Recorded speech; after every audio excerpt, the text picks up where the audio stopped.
अब fifth question की तरफ बढ़ते हैं। व्हाई डिड नेशनल सॉरी हाँ right why did nationalist tension emerge in Balkan. अब बाल्खान स्टेट के बारे में लिखना आपको, राइट। अब ये क्वेश्चन को पूरा थोड़ा सा डिटेल में एक्सप्लेन करता हूँ मैं।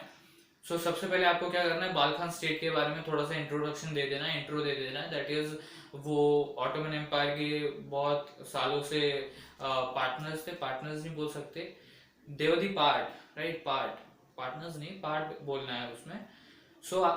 पार्ट थे वो ऑटोमन एम्पायर के। देन वो जेलस थे ईच अदर के। देन उसके बाद आपको लिखना है कि each hope to gain each means more territory from the expense of other. Then उसके बाद बाकी के स्टेट्स भी आ गए। इसका जितना भी आंसर है ये मैक्सिमम टू मैक्सिमम 4 मार्क्स से ले आ सकता है। इसको भी बहुत अच्छे से प्रिपेयर कीजिएगा।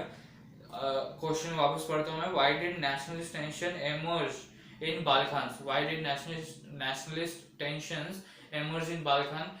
इसका आंसर आपको कहाँ मिलेगा, मेरे वीडियोस में जो बाल्खान स्टेट्स करके है, ये बाल्खान स्टेट्स करके जो वीडियो है उसमें मैंने पूरा डिटेल में एक्सप्लेन किया इसको, जिसके थ्रू आपको थोड़ा सा क्लियर हो जाएगा कि आपको लिखना क्या है। तभी ब्रीफली डिस्कस कर लेते हैं कि क्या है।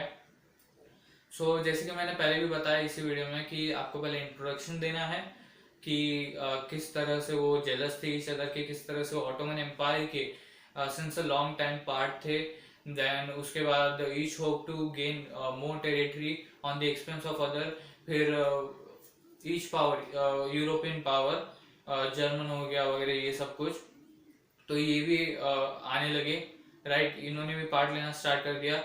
फिर जो स्मॉल बाल्खान स्टेट्स थे उनको एक दूसरे के साथ तो फाइट करना ही था, बट अभी ये जो लार्ज कंट्रीज थी, लार्ज कॉन्टिनेंट्स थे, इनके साथ भी फाइट करना था। तो ये सीरीज ऑफ वॉर स्टार्ट हो गया, right, series of war start हो गया। उसकी वजह से क्या हुआ, फर्स्ट वर्ल्ड वॉर रिजल्ट हुआ उसका, right, first world war result हुआ।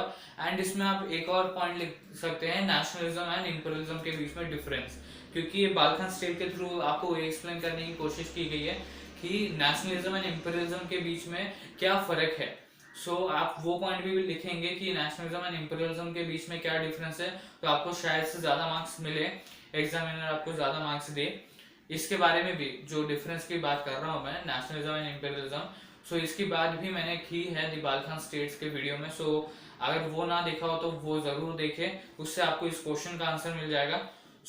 मैं अभी फाइनली देख लेता हूँ कि कौन सा इम्पोर्टेंट है एंड कौन सा नॉट सो इम्पोर्टेंट है। मैं बोर्ड के ऊपर लिख देता हूँ एक बार, राइट। देखिए, राइटिंग ब्रीफ, देखिए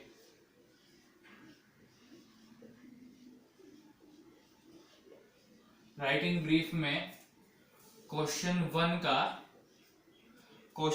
का आपको ध्यान में रखना है A option, then right C option, A C, then D E,